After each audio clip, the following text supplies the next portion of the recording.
गिरनार के जंगल के बीच में एक बहुत पुराना बरगद का पेड़ था। उस पर बहुत सारे पक्षी घोंसले बनाकर रहते थे।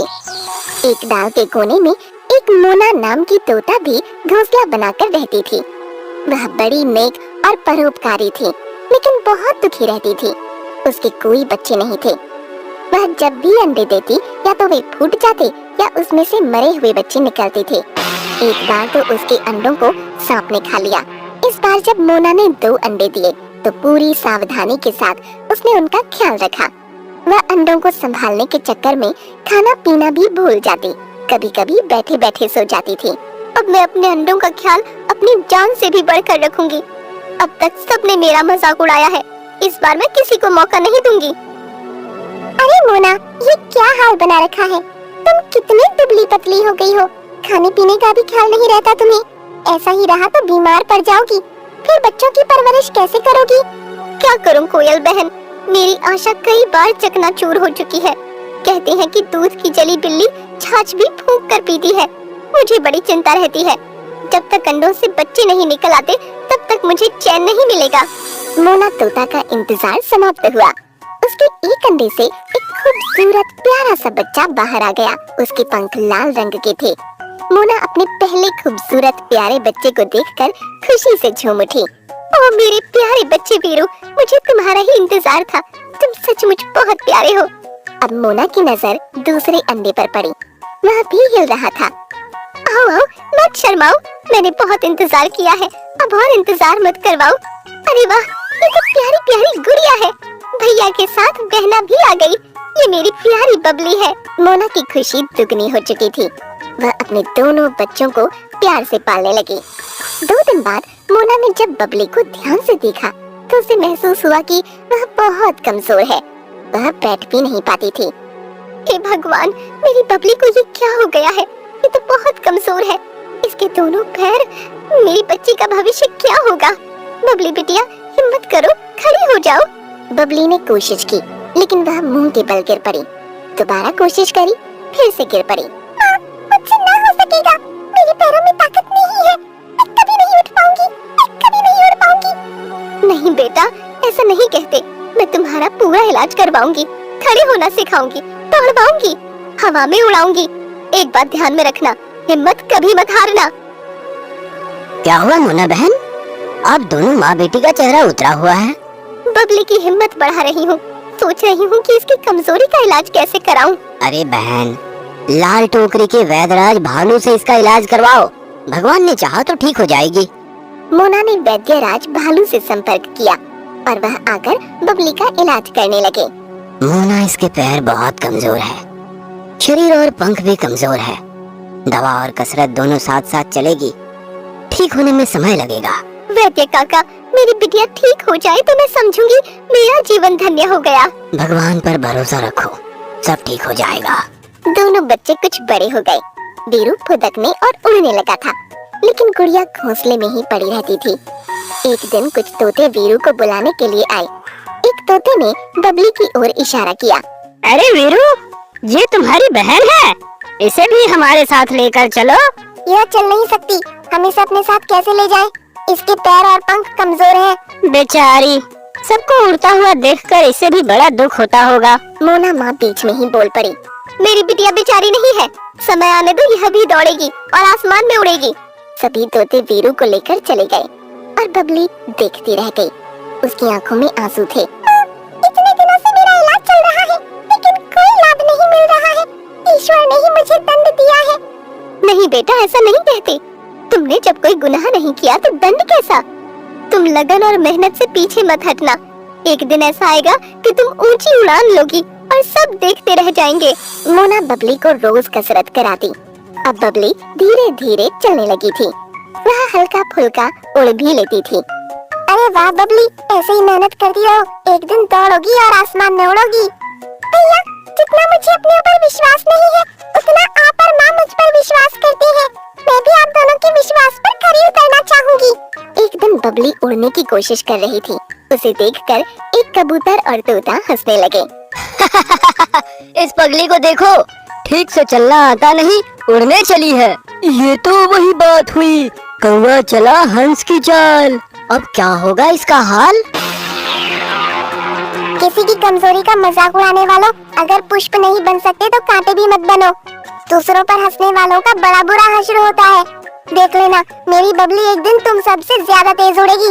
वो दिन कब आएगा? हम भी देखना चाहेंगे। इतना घमंड अच्छा नहीं मुन्ना। आने वाली पूर्णिमा के दिन उड़ान के लिए तैयार रहना। देखना है किसके पंखों में कितना दम है। ठीक है, बहन के साथ तुम भी मैदान में आ जाना। हम भी तो देखे कितने पानी में हो। भैया, तुमने बाजी तो लगा ली है, क्या मैं इतना तेज उड़ पाऊंगी? हाँ बहना, देख लेना तुम अच्छी तरह से उड़ पाओगी। संघर्ष जारी रहे, उड़ने की तैयारी रहे। उस दिन से बबली ने उड़ने की कसरत और तेज कर दी। अब वह कुछ देर हवा में उड़ती थी। मोना माँ उसके अंदर साहस भरती थी। माँ और वीरू के साथ साथ वैद्य काका भालू ने भी बबली का हौसला बढ़ाया। उसका आत्मविश्वास बढ़ने लगा। पूर्णिमा का दिन आ गया। सभी तोते, कबूतर, वीरू और बबली उड़ने की रेस के लिए तैयार हो गए। 3 की गिनती के बाद सब उड़ने लगे।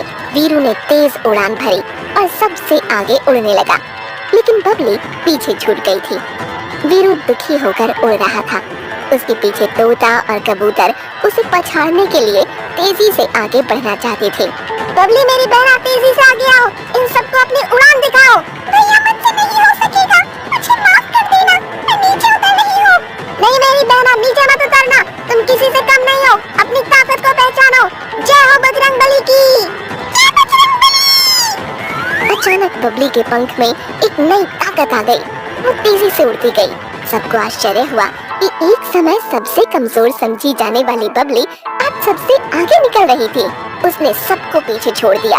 वीरू की खुशी का ठिकाना नहीं था। पहले नंबर पर बबली उड़ रही थी और वीरू दूसरे नंबर पर। मेरी प्यारी बहना, आज मुझे तुमसे पिछड़ने पर बहुत खुशी मिल रही है। मेरी बहना जीत गई, मेरी बहना जीत गई। दूसरे तोते और कबूतर बहुत पीछे छूट चुके थे। रेस खत्म हुई और सब बबली की तारीफ करने लगे। माँ मोना खुशी से झूमे जा रही थी। वीरू अपने आप को बड़ा सौभाग्यशाली मान रहा था। मुझे मेरी बहन पर गर्व है, आज उसने असंभव को संभव कर दिखा दिया। बबली का मजाक उड़ाने वाले तोते और कबूतर की गर्दन झुक गई थी। बबली ने लगातार लगन, मेहनत और विश्वास से यह बाजी जीत ली। इसीलिए कहते हैं, कोशिश करने वालों की कभी हार नहीं होती। एक बरगद के पुराने पेड़ पर मोटा सा कौवा रहता था। वो दिन भर काव काव करता, आलस करके बैठा रहता और चोरी करके अपना पेट भरता। उसका घोंसला भी कई जगह से टूटा हुआ था। उसके पास ही एक छोटा कबूतर रहता था। वो बड़ा मेहनती और नेक था। उसने अपने घोंसले को भी बहुत ही शानदार ढंग से बना रखा था। वो हर पक्षी की मदद करता था। कबूतर कौवे को अक्सर अच्छी राय ही देता था, मगर कौवा उसकी बात सिर्फ सुन लेता था। कौवा भाई, आकाश में बादल इकट्ठे हो रहे हैं, बीच में तूफान का भी अंदेशा है। क्या तुमने अपने घोंसले के हालात के बारे में भी सोचा है? सही कह रहे हो भाई, सोच रहा हूँ 2-3 दिन में घोंसले की दुरुस्ती होनी चाहिए। मौसम जैसा भी हो, उससे अपनी दोस्ती होनी चाहिए। कुछ देर के बाद कौवे ने पेड़ पर इधर उधर नजर दौड़ाई और उसे कुछ घोंसलों में खाने की वस्तुएं पड़ी दिखी। बस फिर क्या था, खाना चुराना और खाना। चोंच मारकर लपक लिया, मुफ्त का खाना चुरा लिया। चाहे जहाँ से मिले खाना, बस उसे था चुराना। उसे घोंसले से ज्यादा पेट की चिंता रहती थी। उसकी आलस ही फिर चोरी में बदलती थी। 3 दिन बीत गए और कौवा आलस करके बैठा ही रहा। बीच में कुछ तेज हवा चली और कौवे के दिमाग में मच गई खलबली। उसका आधा घोंसला देखते ही देखते उड़ गया। कौवा सर पकड़कर बैठ गया। अरे कौवा भाई, लगता है मेरी बात समझ नहीं आई। अब घोंसला कहाँ से आएगा? लगता है जो बचा वह भी जाएगा। 3 दिन बीत चुके हैं और तुम हाथ पे हाथ धरे बैठे हो। बात तो तुम्हारी सही है, अच्छे समय पर कही है। अब तो कुछ करना ही पड़ेगा। घोंसला जो नहीं है तो निकलना ही पड़ेगा। कौवे ने इधर उधर हाथ पैर चलाए, कुछ टूटे फूटे तिनके जुटाए। घोंसला बनने लगा और पानी बरसने लगा। वो परेशान हो उठा और कबूतर की ओर आशा भरी नजरों से देखने लगा। अब देख क्या रहे हो? मेरे घोंसले में जल्दी से चले आओ। भीगो मत, यहाँ आकर पंख सुखाओ। देखा, आलस का नतीजा इसी तरह पाओगे। अब संभल भी जाओ, वरना बहुत पछताओगे। कौवा कूदकर कबूतर के शानदार घोंसले में आ गया। कुछ देर के बाद बरसात थम गई। कबूतर ने अपना प्रयास जारी किया और देखते ही देखते एक छोटा सा प्यारा सा घोंसला बना दिया। कौवा फिर आलसी की तरह कबूतर के ही घोंसले में बैठा रह गया। फिर से बरसात शुरू हो गई। अब कौवा कबूतर द्वारा बनाए हुए अपने घोंसले में सुरक्षित बैठा था। कौवा भाई, समय मिलेगा तो मैं तुम्हारे घोंसले को और बड़ा बनाऊंगा। तुम्हें भी जुड़ना होगा, वरना अकेले में क्या कर पाऊंगा। बात तो सही कह रहे हो भाई। हमेशा सही सही कहने के बाद तुम्हारे हाथ में दही जम जाता है। कौवा बोला, बात सही है। बड़े बेशरम हो यार। ये भी सही है। तुम्हारा क्या होगा ये तुम जानो और तुम्हारा काम जाने। कौवा बोला, ये आधा सही है। अरे भगवान भी तो जानते हैं। बरसात का मौसम था, लेकिन बादल धीरे धीरे आकाश को छोड़कर कहीं और चले गए। गर्मी बढ़ी और अकाल पड़ गया। फसलें चौपट हो गईं। सूखे के कारण सभी जीवों के खाने के लाले पड़ गए। पंछियों को चारा न मिला और उनके बच्चों का भी भूख से बुरा हाल होने लगा। कौवे ने अपनी आदत नहीं छोड़ी और चोरी करने से भी वो बाज नहीं आया। कबूतर से पक्षियों का दर्द देखा न गया। वो उड़ते हुए गंगा मैया की शरण में गया। कबूतर बोला, हे गंगा मैया, जंगल के सारे पक्षी भूख से बेहाल हो रहे हैं। सब दाने दाने को मोहताज हैं। छोटे छोटे बच्चे जब बिलखते हैं तो दिल रोता है। मुझे अपने लिए कुछ नहीं चाहिए। यदि बच्चों की भूख मिटाई जा सके तो बड़ी मेहरबानी होगी। अचानक गंगा मैया के पानी में हलचल हुई और उसमें से आवाज आई। गंगा मैया बोली, हे कबूतर, तुम बहुत नेक और परोपकारी हो, अच्छे फल के अधिकारी हो। यहाँ से जब जाओगे, जहाँ चोंच लगाओगे, ढेर सारे दाने पाओगे। सबका कल्याण करो। जय हो गंगा मैया की, आपकी कृपा अपार है माँ। इतना कहकर कबूतर दोगुनी गति से उड़ चला और अपने आवास पर पहुंच गया। उसने पेड़ के पास जमीन पर चोंच मारी और चमत्कार हुआ। वहां से तरह तरह के दाने और खाने के व्यंजन निकलने लगे। सारे पक्षी वहां दाने खाकर चोंच में भरने लगे। कौवा जब खाने चला तो उसकी चोंच ही नहीं खुली। वो हैरान और परेशान हो गया। वो रोने लगा, तड़पने लगा। ये तुम्हारी करनी का ही फल मिला है। चोरी और आलस का यही नतीजा होता है। मैं तुम्हारी समस्या का समाधान ढूंढता हूँ। चोंच कैसे खुलेगी वो हल भी ढूंढूंगा। जय हो गंगा मैया। इतना कहकर कबूतर ने अपनी चोंच कौवे की चोंच से लड़ा दी और कौवे की चोंच खुल गई। वो खाने लगा। कबूतर बोला, कौवा भाई, पता नहीं, बस 1 मिनट रुक जाओ। पहले एक कसम खाओ कि आज के बाद कभी चोरी और आलस नहीं करोगे। कौवा बोला, मैं कसम खाता हूँ, आज के बाद कभी आलस और चोरी नहीं करूँगा। मेहनत से अपना पेट भरूंगा। कबूतर भैया को अपना गुरु कहूँगा। इतने में कबूतर ने खुश होकर आकाश की तरफ चोंच उठाई और नई नई बदरियां नजर आई। देखते ही देखते मौसम सुहाना हो गया।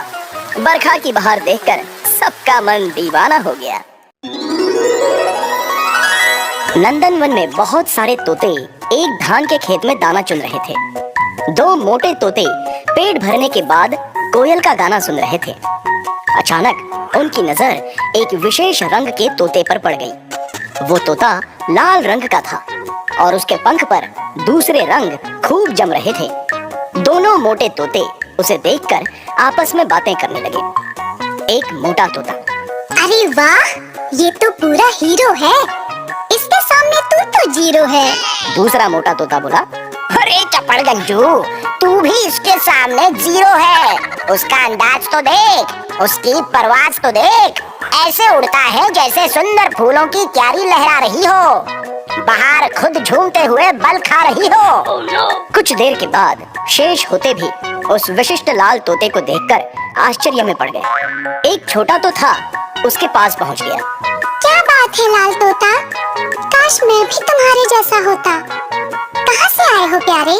लाल तोता बोला, मैं लाल बाग से आया हूँ। प्यारी खुशबू लाया हूँ। कहीं ऐसा तो नहीं कि तुम लाल बाग से लाल लाल होकर आए हो? सच कहूँ तो बड़े कमाल बन के आए हो। लाल तोता कुछ देर तक उनके बीच रहा और जब उसका पेट भर गया तब वो फुर्र से उड़ गया। उड़ते उड़ते जैसे ही वो आगे जा रहा था, जंगल में एक हिरनी का बच्चा अकेला झाड़ी में फंसा चिल्ला रहा था। लाल तोता नीचे उतर आया और उसने बच्चे को धीरज बंधाया। हिरन का बच्चा शांत होकर लाल तोते को देखने लगा। लाल तोते की आंखों से रोशनी निकली और उस झाड़ी पर पड़ गई। ये क्या, झाड़ी वहां से गायब ही हो गई। हिरन का बच्चा अपने आप को आजाद देखकर आश्चर्य में पड़ गया। उसके शरीर पर कुछ जख्म के निशान आ गए थे। बच्चे डरो नहीं, अब तुम आजाद हो। मैं जानता हूँ तुम्हें कांटों की चुभन के कारण पीड़ा हो रही है। चिंता न करो, अभी ठीक हो जाओगे। तुम्हारी माँ कहाँ है? हिरन का बच्चा बोला। वो देखो, एक पेड़ में बंधी हुई है। एक शिकारी ने उन्हें बांध लिया है। वह शिकारी थोड़ी देर में आएगा और हम दोनों को यहाँ से लेकर दूर चला जाएगा, ऐसा उसने कहा है। लाल तोते ने मुड़कर देखा तो असहाय हिरनी पेड़ में बंधी छटपटा रही थी। बंधी होने के कारण वो कुछ नहीं कर पा रही थी। लाल तोता उड़ा और उसने अपनी चोंच बंधन पर लगा दी और हिरनी आजाद हो गई। हे नेक तोते, मैं तुम्हें देख रही थी। तुमने मेरे बच्चे को कटीली झाड़ी से आजाद किया, मेरे भी बंधन काट दिए। तुम तो फरिश्ता बनकर आ गए। क्या तुम कोई देवता हो जो तोते का भेष धारण करके आए हो? लाल तोता बोला। मैं कोई फरिश्ता या देवता नहीं हूँ, बल्कि एक साधारण सा तोता हूँ। मुझसे किसी का दुख देखा नहीं जाता। मैं जब छोटा सा था तब मैंने एक हाथी के बच्चे को गड्ढे में फंसा हुआ देखा तो मेरा मन बहुत दुखी हो गया। मैंने उसे बचाने की इच्छा प्रकट की और चमत्कारिक रूप से वो गड्ढे से बाहर आ गया। तब से मैं जब जब किसी की मदद करना चाहता हूँ, अपने आप जैसे जादू हो जाता है और सामने वाला मुसीबत से बाहर निकल आता है। हे प्यारे तोते, भगवान ने तुम्हें बहुत बड़ी जादुई शक्ति दी है। मैं तो समझती हूँ तुम भगवान के बहुत प्यारे बंदे हो। उन्होंने तुम्हें सबका भला करने के लिए धरती पर भेजा है। चलो मेरे साथ आओ, मैं तुम्हें अमरूद के एक बहुत अच्छे पेड़ के पास ले चलूंगी। वहाँ के अमरूद खाकर तुम खुश हो जाओगे। हिरनी लाल तोते को लेकर एक बगीचे में गई और वहाँ अमरूद के पेड़ पर लाल तोते ने अमरूद खाना शुरू कर दिया। हिरनी का बच्चा माँ के साथ पास के चारागाह में घास खाने का आनंद लेने लगा। लाल तोता जंगली जानवरों के साथ काफी घुल मिल गया था। वहाँ के बंदरों से भी उसका संपर्क नया नया था। एक दिन बंदर का एक छोटा बच्चा खेलते हुए जंगल के पास स्थित एक कुएं में गिर गया। उसकी माँ बंदरिया बहुत ही परेशान हो गई। वो कुएं में झांककर बार बार रोने लगी। तोते ने जब देखा तो बंदर का बच्चा वहाँ के पानी में तैर रहा था और मदद मांग रहा था। तोता बोला, बच्चे डरना नहीं, एक किनारे पर कुएं के पत्थर को पकड़कर खड़े रहो। कुछ ही देर में हम तुम्हें बाहर निकाल लेंगे। तोता भाई, मेरे बच्चे को बचाने के लिए किसी को बुला लीजिए। किसी भी तरह मेरे लाल को बचा लीजिए। तोता बोला। बहन आप फिक्र मत कीजिए, बस मुझे एक मौका दीजिए। बंदरिया लाल तोते का मुंह देखने लगी और सोचने लगी कि ये भला मेरे बच्चे को कैसे बाहर निकालेगा। इतने में हिरनी वहां पर आ गई और उसने बंदरिया को ढंग से समझाया और धीरज बंधाया। तब जाकर बंदरिया के अंदर विश्वास आया।